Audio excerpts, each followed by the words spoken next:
Panahon na ng pagbabago, dahil sa ito ay kinakailangan tayo na magtulong-tulong na maunlarin ang mahal nating bayan.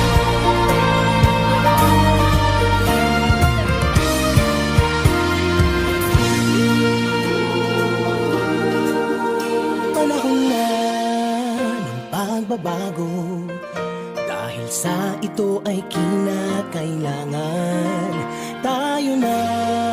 magtulong-tulong na paunlarin ang mahal